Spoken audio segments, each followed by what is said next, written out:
o'clock. Good morning, everyone, and welcome to this morning's web seminar. We're right at 10 o'clock, and we're going to give people just a few more minutes to join, and then we will get started. So thank you all for being here, and we'll start in a minute or two.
All right.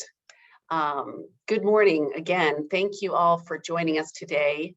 We're very excited to share this information with you. We're releasing a report today, a statewide analysis of supporting housing for former foster youth. My name is Amy Lemley. I'm the Executive Director of John Burton Advocates for Youth, and welcome to today's web seminar. Next slide, please. We have a exciting agenda, I think, today. We're going to briefly welcome everyone and introduce ourselves. I'll cover the report methodology, and then we're going to turn right into our findings. We're going to look at the state's main programs that provide supportive housing for former foster youth. That will start with THP+, then we'll turn our attention to THP. For the first time ever, our report this year also includes the Family Unification Program and Foster Youth Independence Vouchers. Then we're going to step back and combine all these programs together with information we collected across the state about the estimated level of need, and look at how much we have and how much we need, put those figures together.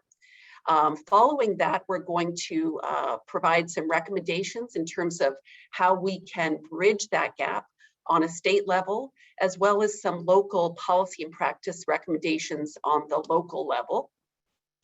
And then share a resource that hopefully will be to use to many of you as you're trying to navigate all of these T's and P's and different acronyms, which we know can get very confusing. So next slide, please. We are using Zoom webinar, as you can all see. To submit questions, just click on the Q&A icon. We are going to be collecting all those questions, and we are going to address the ones that are the most applicable to the most people in the Q&A. And so we won't be answering them live as you send them in. We're going to be collecting them, screening them, we're kind of reviewing them, and then doing a Q&A at that time. And we're doing that because we want to give everyone the opportunity to listen to the content that's being presented and not miss anything. And I know when those answers are flying fast and furious, you can miss that. We also have, in case you're wondering, disabled the chat, kind of for the same reason. We're hoping everyone can really focus on the findings today, but we do encourage you, if you have a comment, put that in the Q&A and we will read it out, and we will share your point of view with everyone who has registered today. So today's slides are available. This recording will be available on our website, and most importantly, their report is available. So, we really hope that you will take the time to read that full report. There's a lot of great information in it, including the appendices, which provides a lot of information by county, which is exciting to have and highly relevant for those of you who are in a county and wondering what's going on in your county potentially. But absolutely, we often get a lot of questions. Will the slides be available? Yes, they will. Will the report be available? And I believe Simone is going to be sending out some things in the distributing those through the Zoom webinar. Next slide, please. So the presenters today, we're keeping it simple. This is the Amy and Simone show today.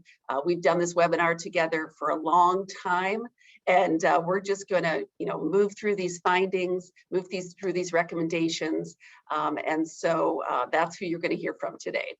Myself, Amy Lemley, the Executive Director, and Simone Turickley, who's our Director of Housing and Health. Next slide, please. And here we have the report. Here's what it looks like. This is a report, again, that we do every year, and it is posted on our website under the resources page.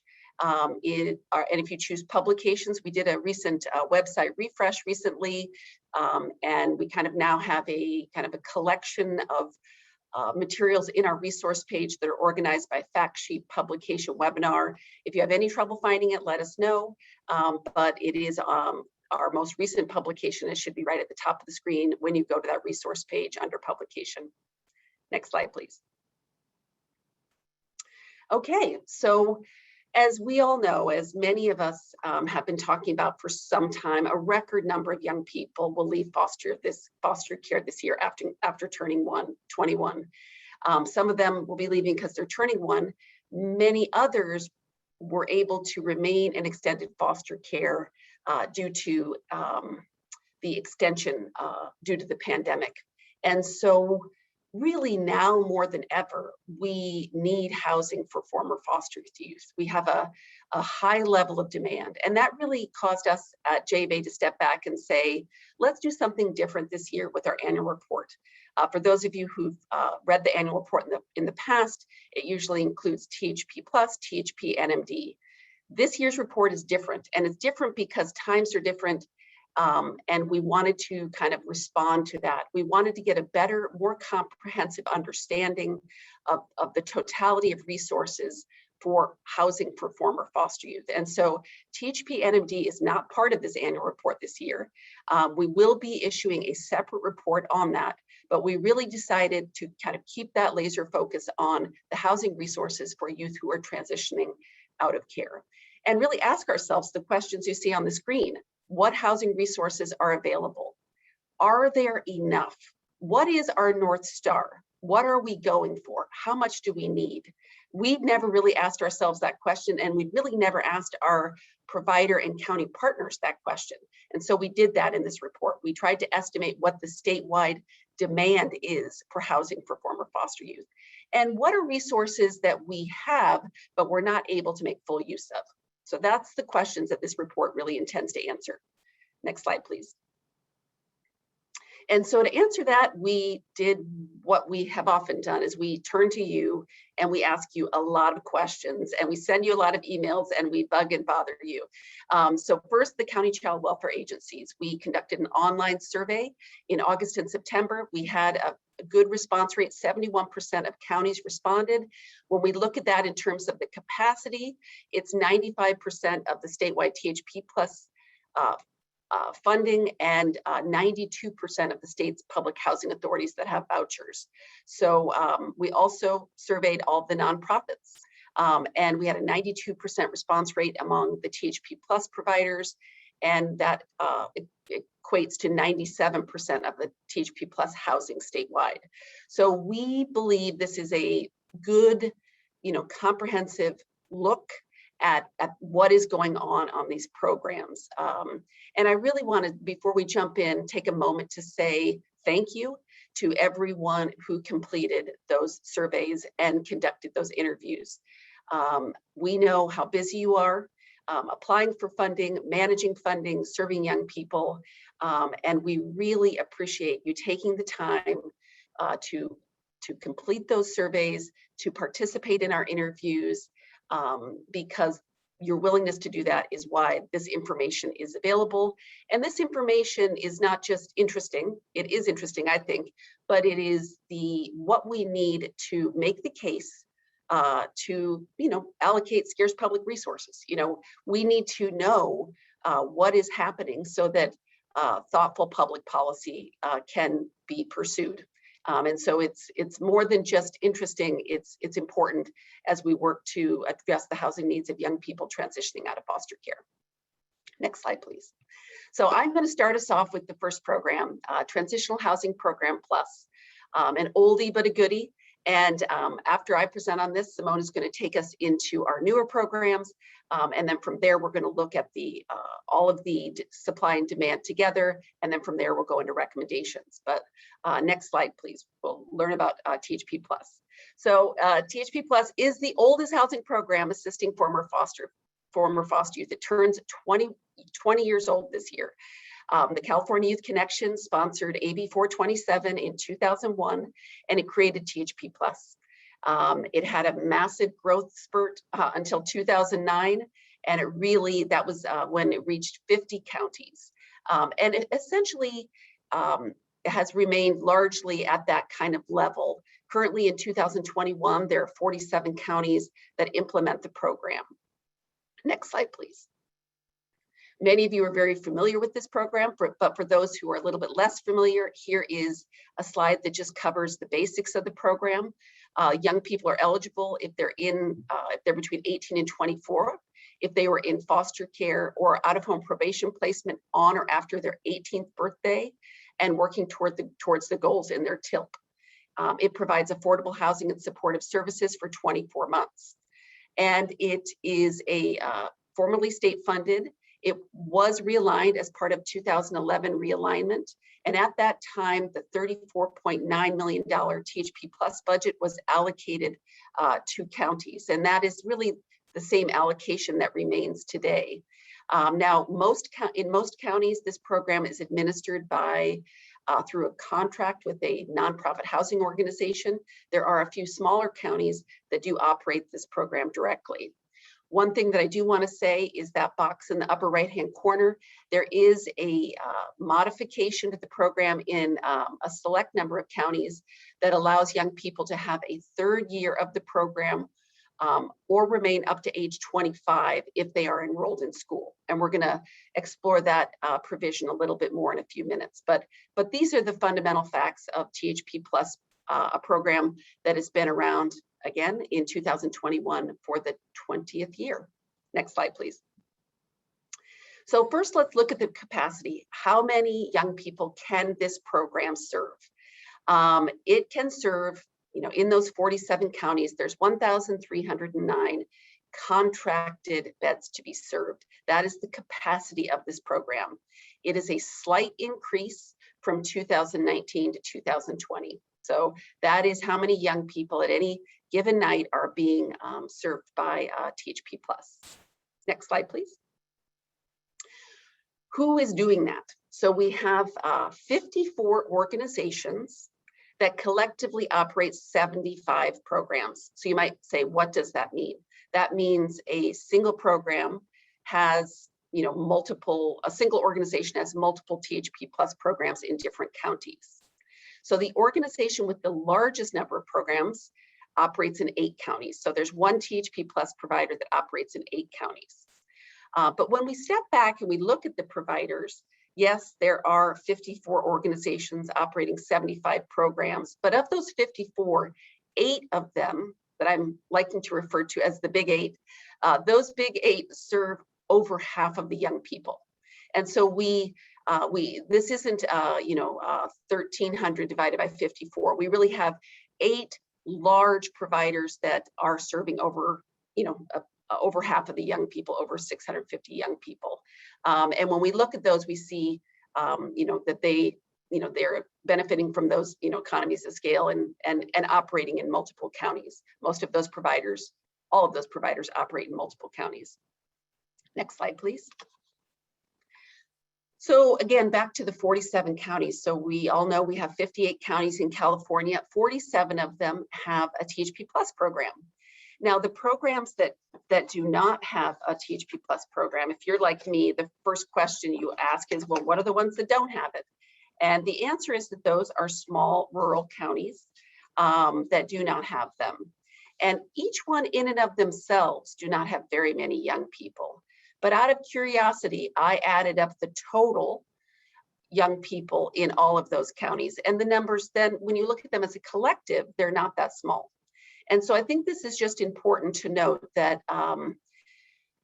collectively, they have about 600 young people in foster care. Now, those are not all young people who need THP Plus, but I think it does pose the challenge of serving young people in rural population, in rural areas of the state. There are young people there, and in 11 of those counties, there's not a THP Plus program. And if you want to know which those counties are, instead of me listing them here, you can look at the publication, and we have the THP Plus wait list by county, and you can see that county is listed and it says no program. And it's a lot of the counties that I'm sure you can kind of imagine, counties like Alpine, Amador, Calaveras, Colusa, Del Norte, Lake, Modoc, Mono. So these very rural counties, but again, each one in and of themselves doesn't have a lot of young people, but collectively they have more. So I think it's something for us to be curious about it, because how do we make sure young people in those rural areas are served? Next slide, please. So what does the program look like around the state? This is very consistent from years past. The most popular housing model is the scattered site model. The second most popular is a single site, and the third most popular is the host family. Now, this information, there's much higher utilization of host family in THP Plus than THP NMD. And I know, THP NMD is not included in this report. I'm just kind of sharing that with you as someone who knows it. It's a little interesting. But this is very consistent across time. And I think it largely has to do with that is, it's a little bit easier to secure those sites in a scattered site model. And then it's often what young people want. They want to live in individual units, integrated into the community. So that is what we have in terms of the housing model. Next slide, please. So program demand. So we, for the last about 5 years, have looked at waiting lists, and we ask county representatives and providers how many young people are on their waiting list. So as of June 30th, 473 young people were waiting for THP Plus. You can see at the top, Kern, Santa Clara, and Alameda County reported the longest waiting lists. We often get a question is, what's going on with these young people on the waiting list? Are they actively homeless? Are they couch surfing? What's happening? Are they living in another housing program safely? And the best information we can share is about 1 in 5 are actively homeless. And we get that information from our participant tracking system that looks at where young people were immediately prior to their entry into THP Plus. So no, 473 young people aren't actively homeless necessarily, but about 1 in 5 are. And we can't tell you exactly what's happening with the other 4 and 5, but that is the current wait list. The wait lists, however, are lower than usual, and that is due to the extension of extended foster care due to the pandemic. We saw a drop in the waiting list, and we heard from providers and counties a lot of concerns about a large influx of youth who will leave after December 31st. A lot of counties and providers are collaborating right now, doing a game of plotting out where the capacity is, who's going to go where, who is kind of seemingly most vulnerable, and how they can make those matches. And so there is a decrease in the waiting list, but again, providers and counties are both concerned about what's going to happen after that extension is over. Next slide, please. We also looked at how the rate has changed over time. And so here you have the THP Plus average monthly rate. So for THP NMD, kind of rate is set, and then every year there's an annual COLA. There is not such a process for THP Plus. Their rate has changed very little over time, as you can see. So, you have, if you look at the axis, it doesn't go down to 0, it goes down to 1,500.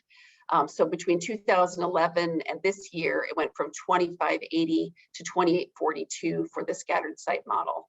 And so overall, it's increased about 4% in the last 10 years, not even coming close to matching the cost of housing.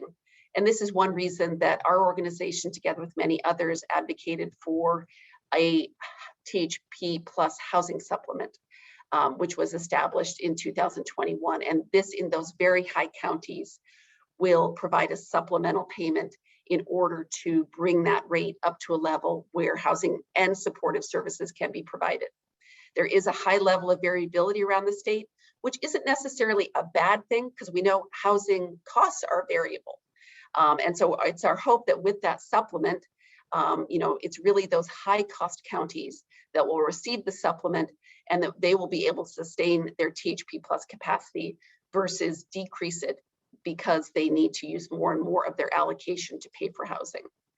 And then, as you see at the bottom of the slide, 5 counties offer a higher rate for custodial parents, and that's Nevada, San Mateo, Santa Clara, Shasta, and Trinity. And we're excited about that because we know there are specific costs that go with serving custodial parents. Next slide, please. So for each of the programs, we examined what we're calling a special topic. And the special topic we examined for THP Plus is this extension, this what we call lovingly the SB 1252 extension. How has it worked? Do providers like it? Do counties like it? Do we feel like it's been an effective policy tool? And so we asked both parties about this. We have 27 counties that offer this extension, that essentially if a young person is enrolled in school, they are allowed to get an extra year of THP plus or remain until age 25, whatever is earlier. And so 27 counties offer the extension. Collectively, that covers about 71% of the young people in the program. And overall, we found that providers rated this as an extremely effective or very effective tool. And so on the right-hand side of the screen, there's not a tremendous amount of variation in these. The biggest effect was, happily, the one that we're intending. There's a perception that they are staying enrolled in school. And again, it's a point of view, it's a perception, but these are the organizations serving young people, and so their opinions count. Also thought it was effective or extremely effective at achieving educational milestone, saving money, maintaining or improving mental health or well-being, achieving stable housing, and just better overall outcomes. And then, as you can see from this quote, one of the providers said, this really should be the standard. Now, after 20 years of operating the program, 20 years of change, we're learning more about the amount of time that it takes for young people to achieve their goals and to get a leg up into higher education. And so that is what we learned about that special topic. And so with this, I'm going to turn it over to Simone, who's going to take us into the next program. Thank you, Amy. And I just answered a question live because it was kind of a clarification. And I figured if someone had that question, I think others probably did as well. So we're going to answer the questions really at the end and during the Q&A, like Amy mentioned, but sometimes with these clarifying questions, we'll answer some of them, in the moment. So moving on to our next kind of program that we're going to profile here is the Transitional Housing Program.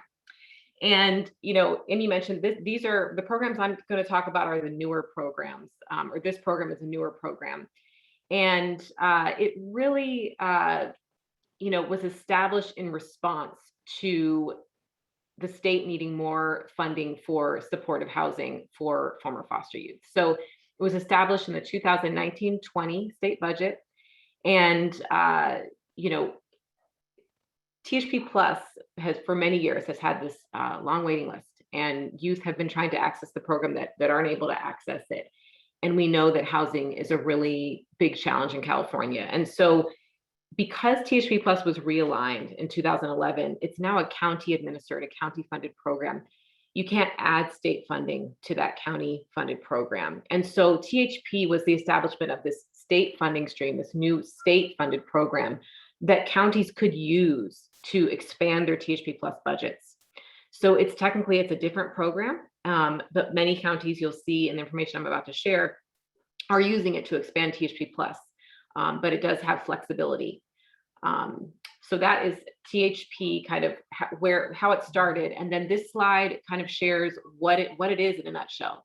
So the eligible population is largely, aligned with THP plus. It serves youth 18 through 24, so up to age 25. And the population is a little more flexible. It's really priority is given to young adults formerly in the foster care or probation systems. There's not a set program model in the way that there is for THP plus. It's really more flexible, and it can be used, as I mentioned, to expand existing programs like THP plus, or establish new programs based on local housing and service needs.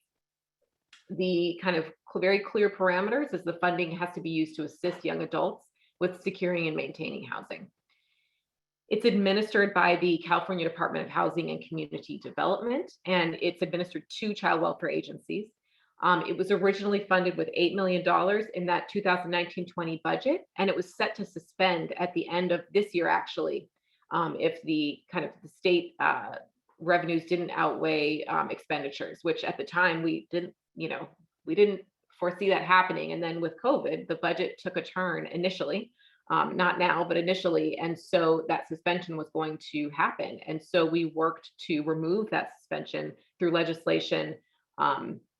And we're, thankfully successful in removing that suspension. And so it is now an $8 million annual ongoing investment. We're very excited about that. It's a really great resource for counties to serve this population with housing resources. And it's allocated using a formula funded methodology. And it's really based on two things. It's the proportion of transition age foster youth, and then homeless unaccompanied youth, the count that HUD does every year in each county. So this is, if you look at this chart here, it shows you, how counties are using their allocations. But there's something I want to point out here. You can see, the majority or the largest single use, the most popular use is housing navigation or case management, 45%. And then you see 40%, assisting youth with move-in or emergency costs. And that's, can be a range of things there. It could be security deposits. It could be literally like moving costs, setting up utilities, really what does it take to get stable in housing? And then 31% used it to expand the THP plus budget. But what I want to point out about this is, as Amy mentioned, we live in a very diverse state. Some counties are extremely large. Some are very small. Some have are urban, have large urban cities, and some are more rural. And the foster care populations vary very much. So while 31% use it to expand their THP plus budget, these are the larger counties with larger foster care populations. And so they collectively receive the majority of the statewide THP budget, 67% of the budget. So if you think about how dollars are being used, that's going to look a little bit different than kind of just slicing and dicing it like every county's the same size. So a large portion of the THP budget is being used to expand the THP plus, housing. So talking about capacity here. So this was information that we were really curious about. We had surveyed counties a while ago about, how do you think you're going to use THP funding, and they had estimated, how many youth they would be serving, whether through actual full-blown housing or with like assisting them with costs. And then we went back in this survey and we asked, well, how many literally new housing slots, like how many actual people will be housed with this funding? And so that number, that number 223 is really a combination of current housing that's kind of online or available now, and housing that is kind of in the process of being put online, for lack of better words. So, this involves changing contracts. It involves planning. So some counties, we did ask them to report on either the housing that's been established with this funding or the housing that they're in the process of establishing. And the reason we did that is because the funding is still very new. It's still, being implemented. The first couple rounds are still rolling out. And so some counties are still in that kind of planning planning phase. So 223 slots. And who created those 223 slots? That was across 17 counties. So 17 counties, the respondents from those counties indicated that their county child welfare agency was using THP to create additional housing. And then while the majority of these housing slots were created within the THP Plus program, like I said, much of this was not yet established, certainly by June 30th, 2021, which is kind of the time frame that we were looking at this report as the last fiscal year. And so it's not reflected necessarily in the housing capacity that Amy shared earlier for THP Plus. So we're excited kind of to see what happens next year with where we are as far as capacity. We've seen an increase, but we expect to see more of an increase. So again, here with capacity, now we're talking about kind of funding being expended and the number of counties that have that funding. So 56 counties received a THP allocation. So Sierra and Alpine did not. Those, the way that the allocation rolled out, like I said, was about the number of foster youth, the number of youth in the point in time count. And those were the two counties where the math didn't add up for them to receive an allocation. So almost all counties in California did receive an allocation. Of those 56 counties, 48 accepted their funding for round 2, which was the 2021 funding, and the most recent round to be administered. And the counties that did not accept their funding were, again, kind of similar to what Amy shared about THP Plus. These are the smaller counties. They had very small allocations. They range from as small as $800 to $12,800. So, all of the counties that serve a significant number of former foster youth did accept their funding. And I should also say, in the center box in the bottom, these counties collectively account for 99% of the funding. So almost that full $8 million of the THP budget. So now we're going to shift gears pretty significantly here. We're going to move away from these state-funded programs, and we're going to talk about federal voucher programs. One of these programs is very old and one is very new. And these programs are relevant because they are a means to provide supportive housing to former foster youth. So the U.S. Department of Housing and Urban Development, HUD, administers 2 housing choice voucher programs that are specialized. They're special populations. They're really for transition age former foster youth. A housing choice voucher is essentially what we've known for kind of, when I was growing up, we called it Section 8. And I think people still do very much call it Section 8. So that's maybe what's more familiar to people. So essentially it provides a Section 8 voucher coupled with services. So on the left, you have the Family Unification Program, or FUP, as we call it. FUP has been around since the 90s.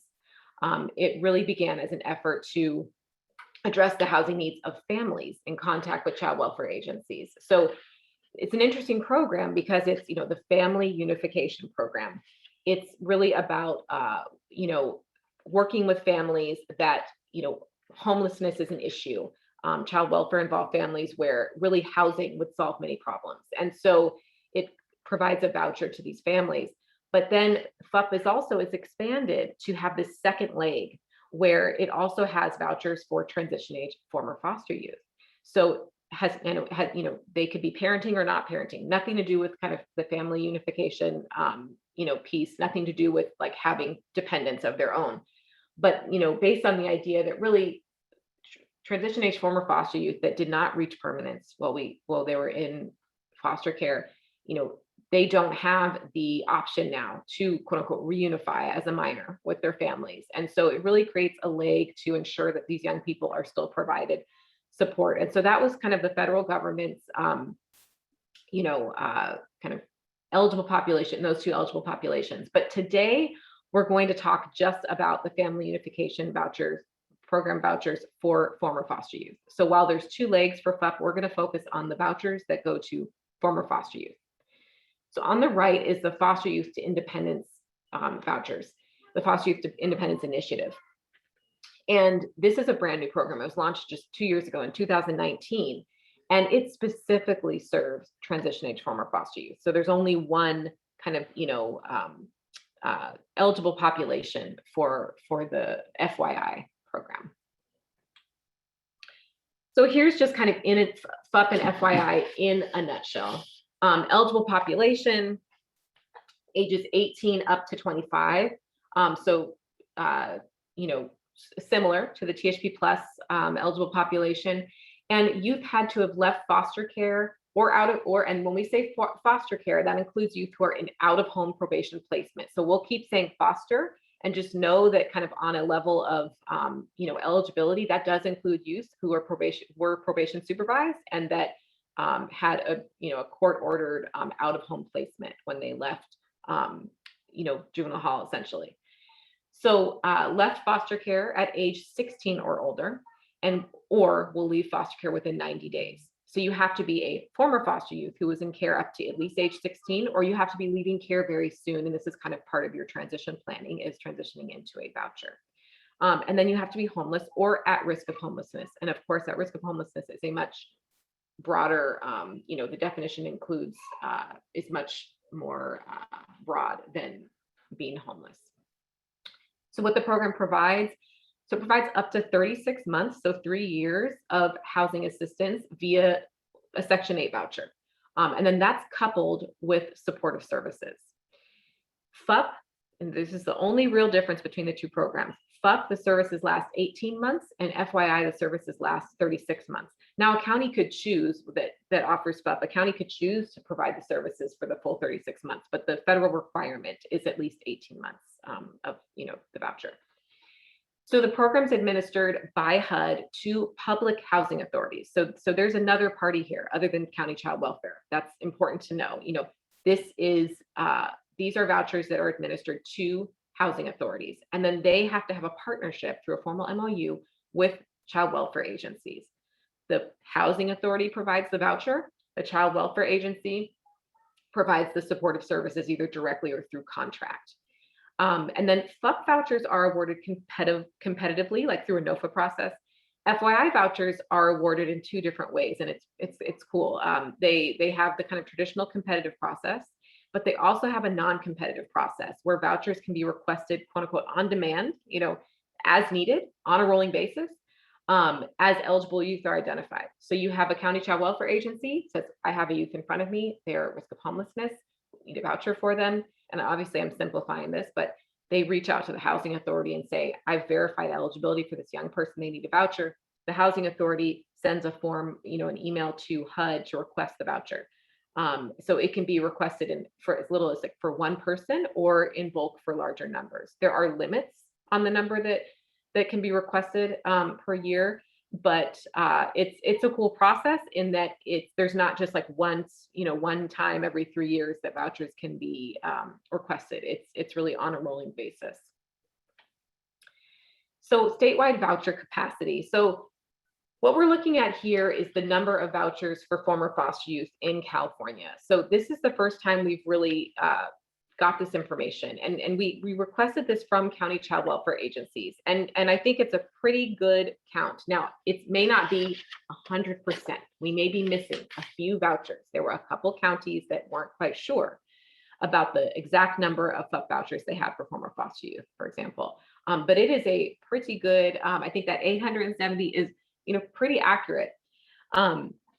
So, you know, public housing authorities administer at least 870 vouchers for former foster youth, and California's, and, you know, given California's diversity and size, there's really great variation in the number of vouchers that housing authorities have. And so this ranges from, you know, there's housing authorities that have one voucher, and there's housing authorities that have as many as 95 vouchers. And when you look at how this breaks down, obviously there's, or maybe not obviously, but, you know, FUP, there's way more vouchers. It's been around since the 90s, 632.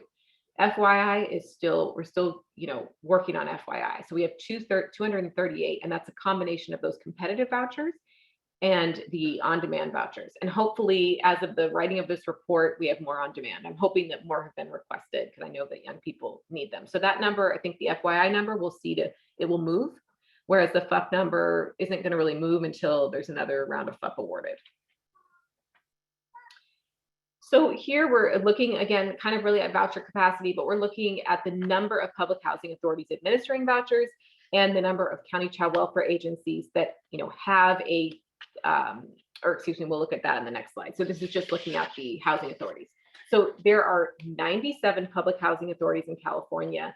About half of them, 52%, administer FUP and or FYI for former foster youth. And I'm specifying for former foster youth just to make totally clear that we're not talking about FUP for families. So they administer FUP for former foster youth and or FYI, which only serves former foster youth.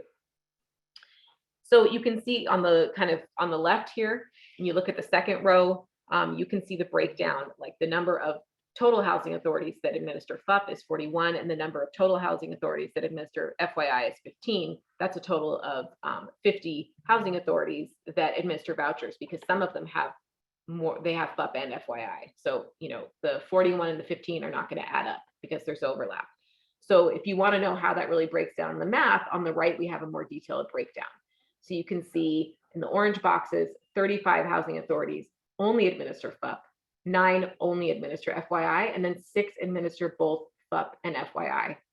And that's, like I said, 52% of the housing authorities. On the right, you can see 47 do not administer either, and that's 48%. So we're next going to talk about the number of counties that have housing authorities in their county that have vouchers that they're partnering with. So 6 and 10 counties in California partner with at least one public housing authority to administer FUP and or FYI vouchers for former foster youth. So we know that there's 58 counties in California, and 6 and 10 basically have vouchers available. So on the left, you can kind of see again the overview here. 31 counties have FUP, 15 have FYI, but some of them have both. So a total of 35 have vouchers from one or both programs. And then on the right, it's a more detailed breakdown. The orange boxes, you can see that 20 counties only partner to administer FUP, partner with a public housing authority to administer FUP, or only partner to administer FYI, and then 11 partner to administer both. And they might be partnering with multiple housing authorities. So take LA, for example, there's several housing authorities in LA, or in other counties as well, using LA because they're the largest county. But LA could have multiple MOUs with different housing authorities if they so chose, and they could do FYI with one, they could do FUP with another, they could do both with one. So there are, if you have many housing authorities in your county, there are options to kind of look at partnering in a lot of different ways. So program demand. So kind of understanding what the waiting list looks like for FUP and FYI. And again, this is something counties, not every county had information about the waiting list for their vouchers, but for those who did, we know that as of June 30th, 2021, there were at least 290 youth on a waiting list for a FUP or an FYI voucher statewide. And the number of youth waiting specifically for FUP or FYI, we don't know. We didn't ask about it. We asked about them in combination. So just if people have questions about that, we know that kind of in combination that number is 290. And as I mentioned, this number is likely an underreporting, as we do have a couple of counties that just were not aware of the waiting list status for vouchers. So how are youth referred to or matched with vouchers? So we were curious about a lot of things related to FYI and FUP. We've been learning about THP Plus for many years. We have a lot of information about THP Plus. We have a lot less information about FUP and FYI. And so one of the first questions we asked is, how are youth referred to or matched with vouchers? So you can see here that the majority of public housing authorities administering FUP and or FYI vouchers match eligible youth with vouchers really through direct referrals from the County Child Welfare Agency. And really that's 84% of them. But then in 16%, counties utilize the homeless coordinated entry system to administer vouchers. And, basically HUD incentivizes if you'll add the continuum of care that administers homelessness funding onto your MOU between the PHA and the County Child Welfare Agency. So some counties have done that, and they're a third party, and coordinated entry is used to administer vouchers. I will say there was a lot of open-ended comments from counties administrators saying, this often resulted in resulting in eligible youth being unintentionally screened out of receiving a voucher due to failure to score high enough on the coordinated entry assessment tool. So I think there's some work to be done in how we can use coordinated entry to administer these vouchers, because there are some obstacles. So we also asked about the status of serving probation supervised youth. We anecdotally had heard that in some counties, probation youth that I get you refer to as probation youth, but youth who are formerly on probation, really weren't accessing vouchers. And so we wanted to know, is this like a policy, like they're only being used for foster youth, former foster youth, or is this more of just, kind of a based on practice, like probation officers aren't referring them for the vouchers, maybe they don't know about the vouchers, or maybe there's not an agreement between county child welfare and probation. We didn't know what was going on. So we asked the question just to understand, are youth being served that are formerly probation supervised? So what we found is 3/4 of counties partnering with public housing authorities administering these vouchers refer both populations. So both former foster youth and former probation youth for vouchers. We found that 1/4 refer only former foster youth. And, just to clarify, I said this earlier, but, youth who are supervised by the juvenile probation department, but who had a court order for out of home placement, are really eligible for many of the same resources and programs as, foster youth that are supervised by county child welfare. And so that includes these vouchers. So are counties providing services to youth with FUP and FYI vouchers? So we were very curious about services, because this is an unfunded mandate. So what is really happening there? So what we found is, almost all counties, most counties, 91% partnering with housing authorities to administer vouchers do provide supportive services. So just 9% were not providing services. And then what types of services are being provided? So there's really two kind of main buckets for services. There's kind of the housing navigation, which is assistance with locating housing, and then rental lease, assistance with establishing the rental lease agreement, and then move-in stabilization, which is also a really important part of housing navigation. So that's kind of one bucket of services. And then the next one is the ongoing supportive services, so that lasts through the duration of the voucher, or for FUP, at least 18 months. And that's the life skills counseling, the education and job support, and the case management. So you can see all counties that offer services are doing the ongoing supportive services. And then the vast majority, 86%, are also doing the housing navigation.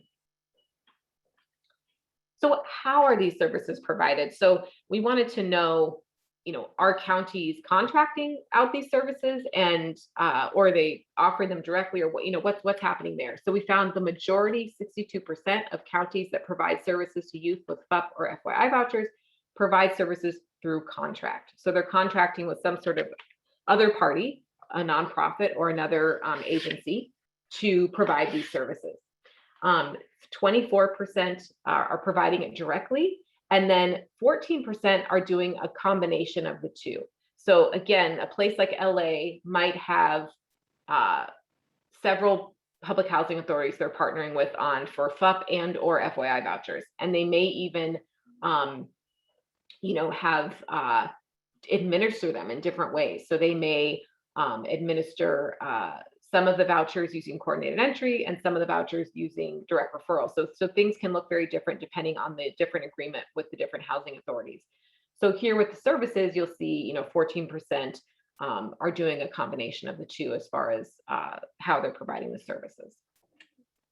And then, so if there's no fund, there's no designated state or federal funding for these services. So are they being paid for, or are they somehow kind of wrapped into an existing contract, or what's going on there? So we found that 3/4 of counties that contract out for services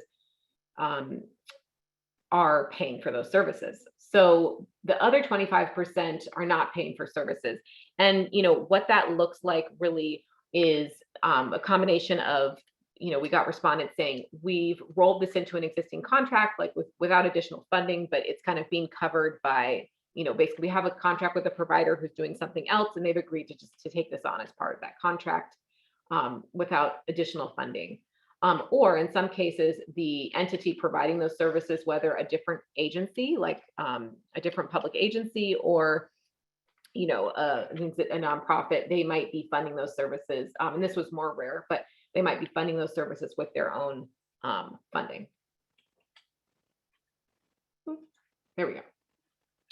So we've heard a number of obstacles, might exist for accessing these vouchers or for making full use of them, really. And we wanted to know what those obstacles were. We had heard anecdotally, excuse me, that there was challenges around identifying housing. We had heard that, there were barriers with the services not being funded. So we asked about what these obstacles were.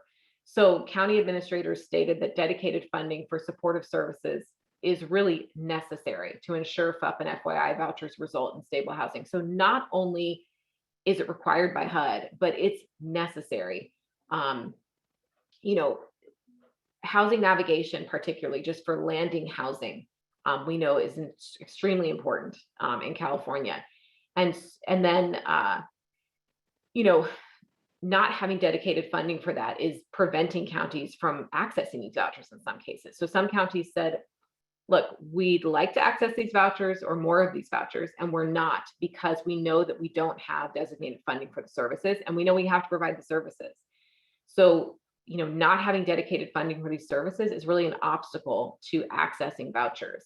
And also, not being able to provide enough, like, kind of a robust level of support is going to result in fewer youth being able to really identify housing with the voucher. So the state has launched a $4 million pilot to fund these services using federal funding that has to be expended by September 30th, 2022. And this is a great kind of, let's see what we can do here.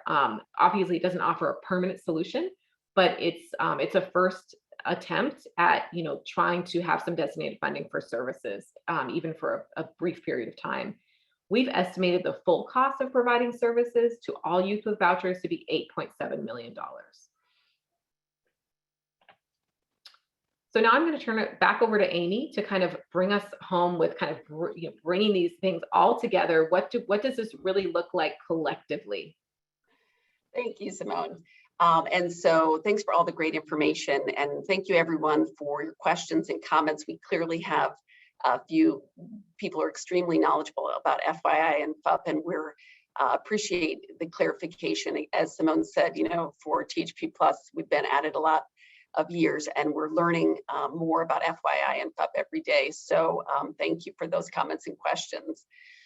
This next just kind of slide is our attempt to look at these different programs and put them together with what we heard from the counties about how much we need. And so let's just go for it. Turn that next slide. So here's where we're at. As part of our statewide survey, we asked county administrators how much additional capacity they need. What is, based on their point of view, the total amount of supportive housing that is required for former foster youth? And that's what you have here, the 3,428, and that's serving 3,428 young people at any given time. We know our current capacity is 2,179, and that consists of THP Plus as well as our FYI and FUP vouchers, which leaves us with an unmet need of at least, and again, this is at least a little over 1,200 young people at any given moment, like tonight. We know 763 are currently actively on a waiting list. They're on a waiting list right now. 486 are not necessarily on a waiting list. These are young people who may not have been connected with the program. And then on the far right hand, you can see how many are on a THP Plus waiting list and how many are on a voucher waiting list. Now, I think when we looked at these figures and we sat back and we said, they struck the total need. This strikes me as the low end of an estimate. Simone and I, when we launched this effort, kind of imagined what this figure would be. And I think this is definitely the low end.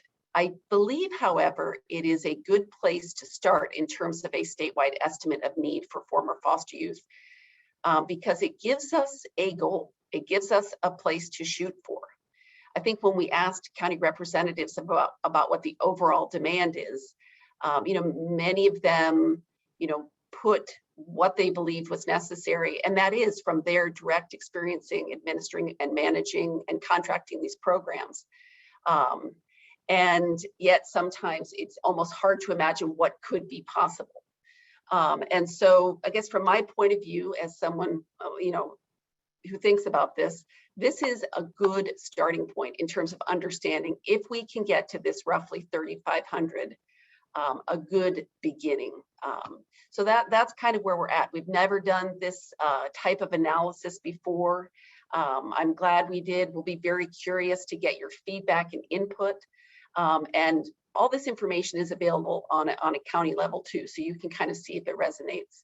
But we believe it's important to know where we are and where we're going so that we can actually provide stable, secure, supportive housing to every transitioning foster youth who needs it, not just the ones who are lucky enough to know about a program and get on a waiting list, and also, so that we can provide it for the young people who are going to be, springboarding right into higher education, as well as young people who have multiple consistent challenges.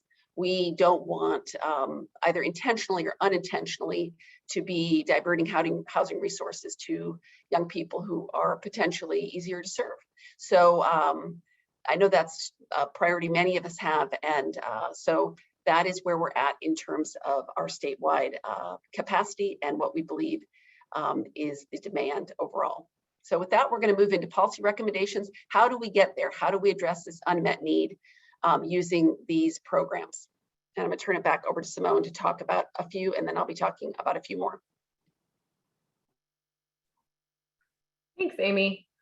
So we have kind of two sets of recommendations here. We have recommendations for state government, and then we have recommendations for at the local level. So for local jurisdictions, which could be county child welfare agencies,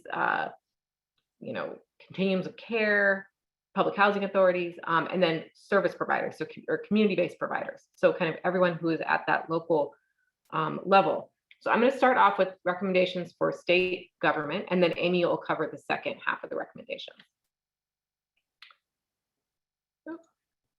There we go. So the first one is extend the participation duration of the Transitional Housing Program Plus, so THP Plus, to 36 months and the upper age limit to 25. So this probably sounds familiar. We talked about this earlier. There is an existing extension, the SB 1252 extension, we call it, because SB 1252 was the bill that established it about 6 years ago.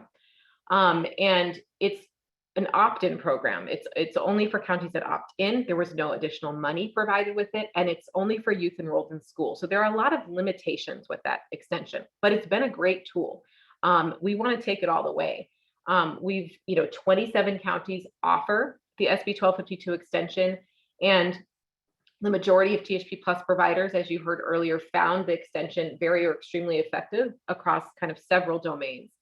And so and we've also had many kind of anecdotal conversations with counties and providers about what, kind of the possibility of what an extension like this would look like. So what we're suggesting is making an extension that would be across the board in every county, and it would not just be for youth in school, it would be for any youth in THP Plus. This would be consistent with best practice in the homelessness field. The homelessness field has really moved away from very, very temporary housing. And, kind of the longer we can offer this support, the kind of way we can offer this runway, lengthen this runway so that youth can, work on educational milestones and have those achieved before they leave support or further along in their career. These are all things that are, better practices. It would also align THP Plus with THP exactly. So right now there's a year difference in the alignment. THP goes up to 25, THP Plus goes up to 24. With THP being a primary funding source for THP Plus, it would make sense to align them. So with this extension, obviously, we don't want it to lengthen waiting lists. So our recommendation here is increase funding for the Transitional Housing Program, the THP budget, by $11 million in order to ensure that the THP Plus program duration and age expansion do not lead to an increase in the number of youth on waiting lists. So if you allow young people to remain in their housing for an additional year. Obviously, there's less availability for new youth to enter the program. We don't want to see the waiting list grow. So we want to, increase the effectiveness of the program, but also maintain or increase, the accessibility of the program. So by, increasing the THP budget by 11 million, that would fund an additional year of programming for the young people who would remain, and also allow new youth to enter into the program. So the next recommendation, establish designated, you probably guessed this one was coming, establish designated funding for supportive services for youth with family unification program and or foster youth to independence vouchers. So as you heard, it was a significant barrier to not have designated funding for these services, and these services that are both required and so important. And they were an obstacle to actually getting more vouchers or requesting vouchers at all because of, not being able to fulfill that requirement. So, these vouchers really offer an opportunity to leverage federal funding to provide supportive subsidized housing. And we want to maximize that opportunity. We want to put some more state resources into, accessing additional federal resources.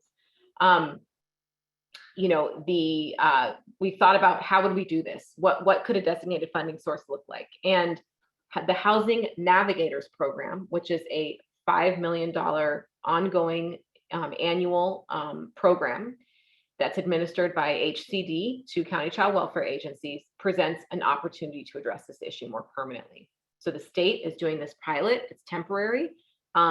We want to offer a kind of pick up where they leave off and offer a more permanent, solution to this issue of services not being funded. Right now, the Housing Navigators Program is for youth ages 18 through 21. Now, the services are right, but the age is not right. So what we want to do is extend the upper age limit of the Housing Navigators Program to align with vouchers, so through age 24. And we want to increase the investment because right now the Housing Navigators Program is prioritized for current foster youth, current, non-minor dependents. And, we don't want to take funding away from that, purpose. So we cost estimated what it would be to add funding to the Housing Navigators Program so that the $5 million currently being used could continue to be used how it's being used, whilst bringing in funding to allow counties to offer the services to youth with vouchers. And so that estimated cost based on 870 vouchers is $8.7 million. So the last recommendation here is, or in this section that I'm covering, is expand the eligible population for the Bringing Families Home program to include transition age former foster youth, both with and without dependents. And I'm making that clarification because Bringing Families Home is something that is very similar to FUP. It is a program that currently serves child welfare involved families. So it's really a strategy, it's administered by the California Department of Social Services. It's a housing program. It's a strategy to address homelessness among families who may either be at risk of entering the child welfare system or who are already in the child welfare system and would like to reunify with their children, but for whom, housing is really an issue. And so that was the intent of this program. It was funded with, kind of smaller investments that it is currently funded with. It just got in the current state budget, $92.5 million this year, $92.5 million next year. That's a total of $185 million across 2 years. Previously, it was funded with much smaller investments. The most recent was like 20 million. So it's looking at a big growth period. And we think there's opportunity there to really expand the population, very similar to the way that FUP was expanded. So FUP started serving families, and it also includes now a leg for transition age former foster youth. We want to kind of mirror that with Bringing Families Home. And it's really based on this, infusion of funding that we're looking at here. We know from based on what Amy shared, we need capacity to serve at least an additional 1,249 young people in supportive housing at a moment in time. And so this not only prevents an opportunity to serve more people, but it's also an opportunity to serve youth with flexible resources. So we know that a number of young people do need kind of full-blown supportive housing for a period of time to help them transition into independent adulthood. But what we, I think, are lacking at a certain point is, on a certain level, is more flexible resources so that we truly have a continuum. We need this, but we also need this, and we need this, and we need this. We need services that can provide, or funding that can provide kind of lower level services. And then we need funding that can provide kind of the full Monty and a bunch of things in between. So bringing families home is really about tailoring resources to meet the needs of families. And we'd like to see that same tailoring also happen with young people. So this is what we're proposing, is to expand bringing families home to serve former foster youth. And we would do that, I'll just say this because maybe we'll get questions about this, but we would do that with some guardrails. We certainly don't want to take funding away from families. We also want to end family homelessness. That is an important goal. But because of the level of funding being provided this the next year, we think that there's an opportunity to serve both populations. So there would be some guardrails that would ensure that counties wouldn't, kind of drop below their current family expenditures on families to kind of move them out the way and serve young people. There would be some maintenance of what's been, and it would also be optional for counties. They wouldn't be forced to serve former foster youth if there wasn't a need at the local level.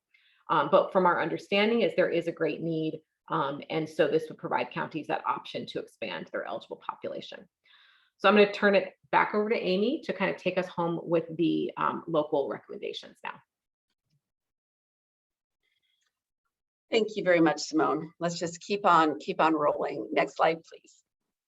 Well, as you heard, we're very excited, along with many of you on this, about the FYI vouchers. And so obviously a very reasonable just recommendation is let's use them. Let's use as many on-demand vouchers as we can. And so, there are a lot of counties that are not partnering with their local housing authority yet. And there's reasons why, but let's really take advantage of these on-demand vouchers as much as possible. And so that is our first recommendation. And so you can ask for an increment as small as one. Again, we want to fully utilize that important resource as long as it's available. So that is our first kind of recommendation for local stakeholders. And in the report, you can see if your county has a relationship, currently has FUP or FYI vouchers, and to do that outreach. And on our website, we also have a roster of all of the public housing authorities. So if you are from a place that doesn't have a relationship, or if you're from a county that maybe doesn't have a relationship with all of your housing authorities, I know more relationships are more complexity. It's not always that as simple as we make it sound. And yet, if there's a way to have those multiple relationships, it can bring those additional resources in. Next slide, please. The next one, and this is a question that we've gotten in the Q&A, is around capital infrastructure financing, constructing and rehabilitating housing. So a very important opportunity was available in this year's state budget. $2.75 billion was included for Home Key. And Home Key was a program that was originally created to purchase and rehab housing to address homelessness. Now, youth have always been part of that eligible population, but it wasn't heavily marketed as a program for youth. That's changing. The administration did put 8%, set aside 8% of the funding of that $2.75 billion. That's $220 million specifically for youth. And it has a process to try and make sure that those resources go towards youth. And of course, this includes current and former foster youth. So for those of you who know us, we've been doing a lot of work and outreach to try and encourage and support partnerships.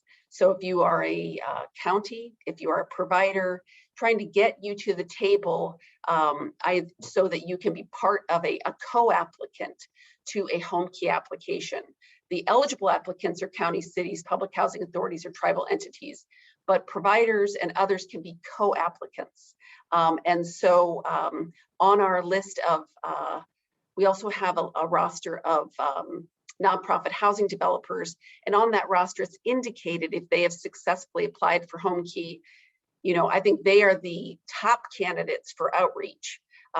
Find out who those developers are, go to them. They may know about this 8% set aside, or they may not. But what they should know is there are very real structural advantages now to including youth in your application. And so they may not have understood that that was an eligible population, or that these that there are bonus points to be had.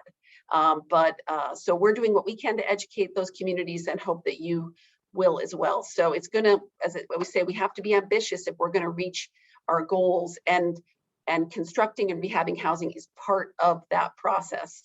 I'd also just like to say that for those of you who are providers, the cost of housing is not going to decrease. And so let's say you serve 50 or 75 young people. Having an approach where you own a property that has stable housing costs over time as a complement to your leased strategy, so that you have a way of kind of mitigating the ever increasing housing costs. We've talked about this with a lot of THP plus providers to encourage them to investigate this. Now, HomeKey will be distributed in 2 rounds. There's a first round and a second round. And you know, doing this kind of project is complex and it can be very intimidating. So what we really encourage is to work with really a consultant who can take your hand and lead you through this process.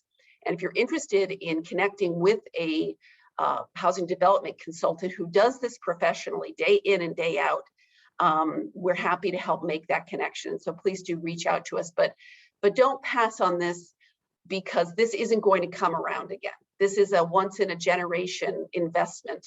$2.75 billion was very much something that came about due to the pandemic and a massive influx of one-time funding. And so it's not like, well, we'll pass, maybe it'll be there in the future. It may, but it probably won't be. So that's about as hard of a sell as I can do on HomeKey. Next slide, please. Our next recommendation is really looking at the issue that Simone highlighted around coordinated entry. Coordinated entry, there's a very strong rationale for it. But we often know that young people, it wasn't designed to serve homeless youth, and they can be inadvertently screened out. The good news is one of the housing trailer bills authorizes the use of the Housing Assistance and Prevention Program, lovingly known as HAP, to be used to improve and strengthen your local coordinated entry system. So for those of you who told us, man, coordinated entry isn't working for our young people, either currently or formerly in foster care, or young people who have had no system involvement, you're now authorized to use a portion of your HAP funding to fix it.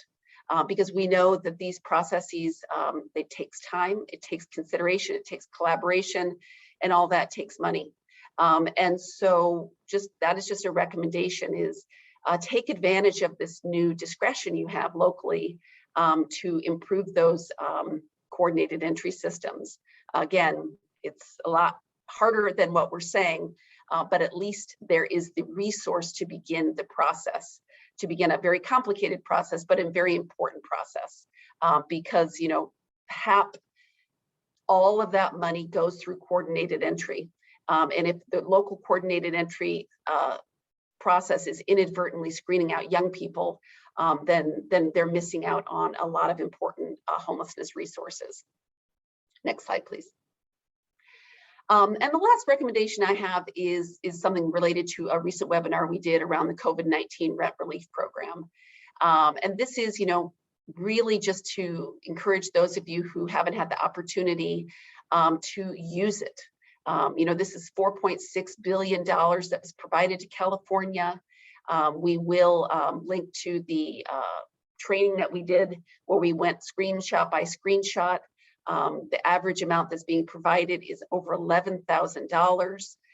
It's a tremendously important resource for young people to pay unpaid rent or utilities, or up to 3 months of future rent or utilities. And so that isn't a long-term solution, but it can be a bridge. It can help young people be stable while they are waiting for other housing programs to come online. So we do really encourage the utilization of that. So that is our final kind of local recommendation. All right, so next slide, please. Thanks, Amy. So we just wanted to share this. There's three items in the appendix of the report, and one is you can look at waiting lists by county for THP Plus, FYI, and vouchers by county. You can also identify which don't have vouchers or which don't have a THP Plus program and which do. And then the other appendix document is THP Plus rates by county. The third one is kind of a practice resource that I just wanted to share on the screen here. Oh, and before I do that, I do want to say, and I think maybe we get to this in Q&A, but people wanted to know which public housing, how do they find out which public housing authorities might have vouchers in their county? We do have a public housing authority roster. I will send that because that's not one of our appendix items, but we do have that. And so I will send a link to that in our follow-up materials. But in our appendices, we have, oh, it looks like a little bit blurry. Maybe the pixelation is a little funny. I don't know how it's looking for everyone else, but we have this, what we're calling the quick glance key. And this is a revamp of something that I put in a report last year, the year before, gosh, time flies. I don't know, a year or two ago, that was specific to serving out-of-home probation young people. But we've kind of revamped it a little bit and put it in this report because we know that there's a lot of information out there about all these different programs. And like Amy said, there's like so many things called THP something or other, or FUP, FYI, HAP, home key, HH, like there's all these similar acronyms and they all have slightly different age eligibility. And I mean, it's just a lot to track. And so this is essentially what are the housing resources for former foster and out-of-home care probation youth. So this is not going to include current foster care placements like THP NMD or SILPs. It's not going to include that, but it's going to include everything for young people once they leave care. And it goes from the most narrow to the widest. So the most narrow is THP Plus. You have to have been in care on your 18th birthday. Then we get into, and THP is not specifically on here because like we said, it is not there's not a specific program model or where you can locate a THP program. It's essentially funding that is being used for certain services or to grow an existing program. So that's why that's not a row on here. You can kind of consider that captured in row 1. But you have THP Plus, then you have the vouchers. And then the last 2 rows are really what can you get through our state and federally funded homelessness response system, like Amy said, which goes through coordinated entry. And so this is for young people who it has nothing to do with being in care. This is just young people who are at risk of homelessness or who are experiencing homelessness. As a former foster youth, you can try to access services here as well. If you are unable to access these more narrowly focused services or you somehow are not eligible for them. Then at the very bottom is permanent affordable housing. So use this. There's, the right-hand column is how you kind of find a program or learn more. And then we've got, information on who's eligible and what's provided. So that's in the report as a document in the appendix. So we're going to move into Q&A now. Amy is going to kind of lead us through. We've gotten a lot of good questions. So I will turn it over to you, Amy. Great. All right, well, let's just take through these as quickly as we can. I mean, some of them don't have simple answers. And so we're not going to say they do, but we'll try to cover as much as people have asked. Here's the first one for you, Simone. Did the budget increase along with capacity? Was it proportional to market inflation? Sure. And I think this one came in when you were talking about THP Plus. Yes. So, and that's one of those answers. It's not super simple. The THP Plus budget, there's a statewide budget, but it was realigned to the counties. So every county has what they call a THP Plus distribution. And at this point, because the program is realigned, counties could grow that locally, but there's not going to be any additional statewide investment because it's a realigned program. So that you are basically, the question you're asking is raising the issue that has prompted the work we did last year, which was establishing a THP Plus housing supplement. as the cost of housing soared in California, there was no additional investment in the program at the state level, right? That's a problem, right? The less funding you have to cover services and housing for an individual young person, the program either kind of erodes or you serve less young people. So that was why we tried to establish the THP Plus Housing Supplement Program to provide additional funding to keep that program functioning in these counties with really high housing costs. Okay. Here's the next one, Simone. Curious about the feedback on SB 1252. If the effectiveness is about the extension of time alone or the educational requirement, and if you could briefly answer that. Yeah, I think we don't have scientific evidence of which it is. Like it's probably a little both, and I think it's more the extension. But we obviously can't point to the what exact what causes what creates better outcomes like exactly. We do know that the extending the program longer, kind of reportedly from providers, is really a great opportunity to provide young people kind of some additional time to prepare for leaving support, so they can get stable housing, so they can get more education under their belt or further along in their job. So my personal opinion is I think there is the lengthening the program is a significant tool. But of course, I don't have evidence of which of those things causes specific outcomes. All right. So here's this from a county representative saying our THP Plus providers are saying that they don't have a long wait list, and they keep calling back to find out if there are any openings. So they're just kind of asking, it seems like the information, there's not a waiting list. And so are providers required to keep a wait list? That's one specific question. Or is there a different method used to capture this info from THPs who don't keep a wait list? Yeah, that's a really good question. There is great variation in what's going on here. Some counties have long waiting lists, some do not have waiting lists, and some don't keep waiting lists. Even across those that keep waiting lists, there's variation in how those waiting lists are maintained.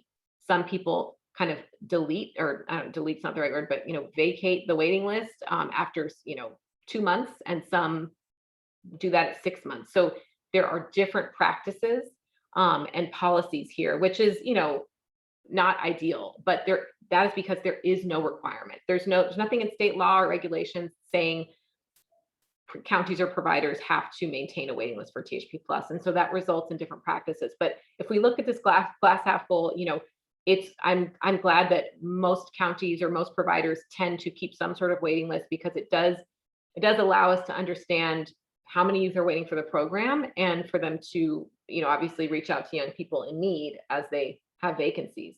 But it is very likely that there are counties without a waiting list right now, because there is great variation in demand across the state. And just a reminder that might look very different in a couple or in about a month when youth there's this large exodus from care, and a lot of young people are trying to access these programs for former foster youth.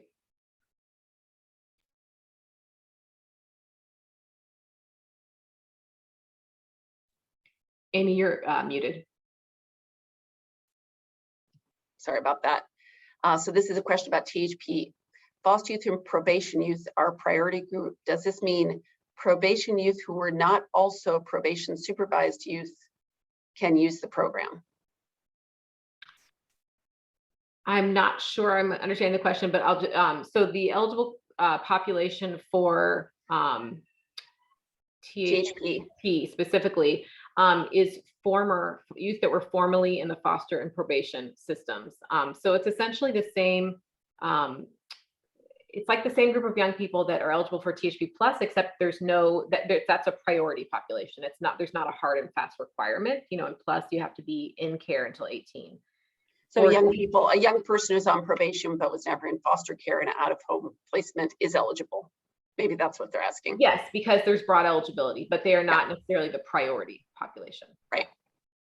All right, let's keep going. We'll just do it. We'll do as many as we can, and then we'll wrap up on time. Can THP funds be used to fund the case management supportive services piece of youth in receipt of an FYI voucher? Yes, they could, and I know of at least one or two counties that are doing that. I think, and so the question might come is like, why are we proposing to extend the Housing Navigators program? It aligns as far as the practices that are, the intervention is more aligned with the services needed for FYI and FUP, but THP, that could be that is a possible or an eligible use. THP was really established to try to get more housing resources, to establish more housing, whereas Housing Navigators program is about helping youth identify housing and supporting them. And so, but technically, yes, you could use THP funding to fund those services. Okay. Is the THP funding a permanent allocation now?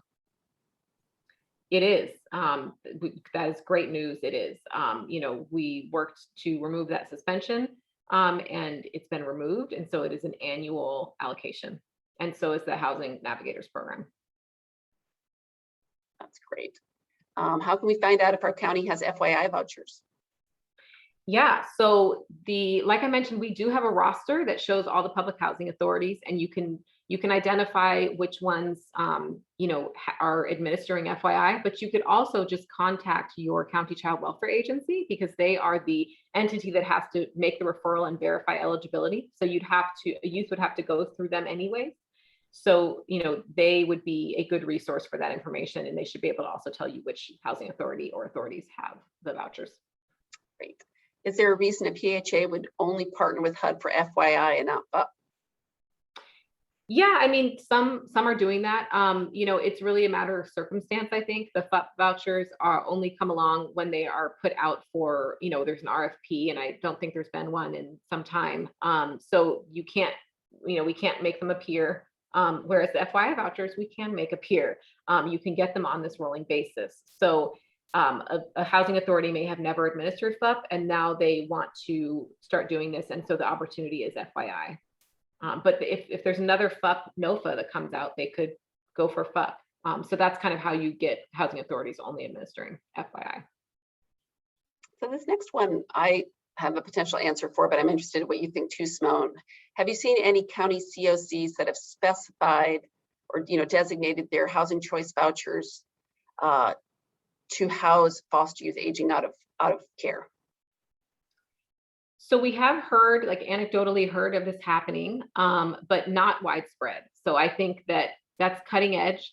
And I think that it's something that people should look further into. We did have a recent conversation with someone from a county that said that they were, I think, trying to do that. I don't think it had happened yet. Amy, I don't know if you recall more details than that, but they were trying to do that. What definitely happens, I mean, when you talk to local people, they often do have a set aside of some kind. And it is, there is discretion at the local level somehow. So I do think, that those aren't captured in our capacity. They don't have a right to them. It's not a policy, but yeah, we definitely hear about that. So I think that is happening, and I think that's great, and it shows the power of those local relationships and that outreach, just kind of making the case that these young people are in need of housing. But we don't have any kind of statewide systematically collected information about that. So here's one for you, Simone. For the total housing needs slide, is this for young people 18 to 25 or 21 to 25 or some other age range? It's less age range and more status.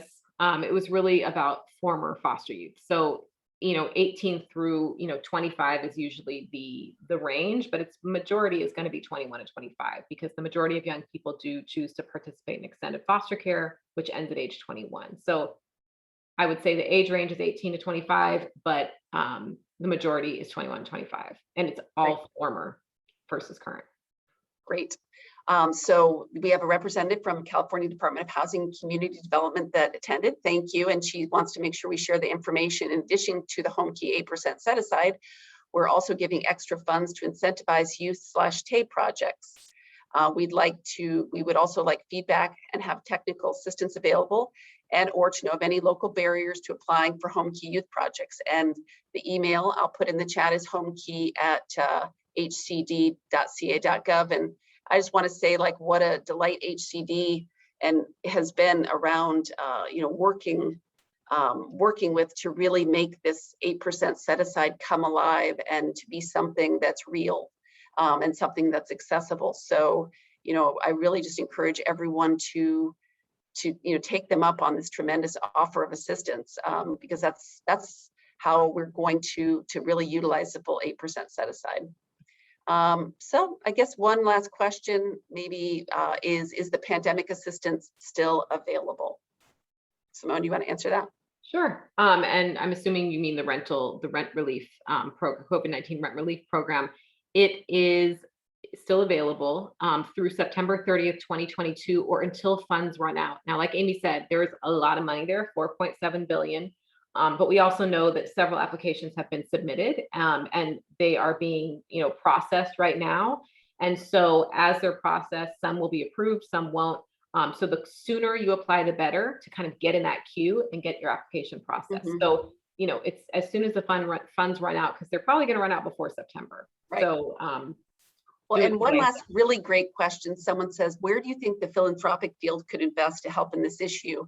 I think a very great place right now is to give planning grants, one-time planning grants to housing providers, and maybe in partnership with counties to apply for home key. This is something in the Bay Area that Tipping Point is doing. They're providing up to 5 organizations with planning grants. So, because again, owning property and managing property and applying for a program like home key is very different than operating a THP Plus program. And so these planning grants are a great way of, organizations getting the support that they need to understand the implications of this, get support around the application process, and to make sure that they're doing it correctly. And so a little bit goes a long way. And so that would be one thing that I would really recommend. And we're working with Tipping Point and providers in the Bay Area, but we also know of organizations outside of the Bay Area that really do want to apply for these funds, but believe that they really need a little bit more support in terms of understanding what this is going to mean for their organization, and need to be working with someone experienced in this field to kind of help guide them through that process. And so if there are any representatives of the philanthropy community, we'd love to help make those connections. Well, that really wraps it up for today. I'm going to turn it over to Simone to kind of just conclude. Thanks, Amy, and thanks everyone for joining us. I just want to send another shout out to the county administrators and the providers that responded to the survey, talked to us over the phone, and talked to us over the years. I mean, you guys are a great community and network of folks, and really,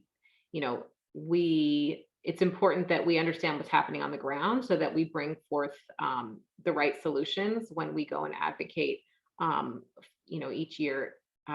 And to the legislature, so because they want to know what's really going on, so they're making the right decisions and the right moves. So we just really appreciate that. And thanks everyone for joining us.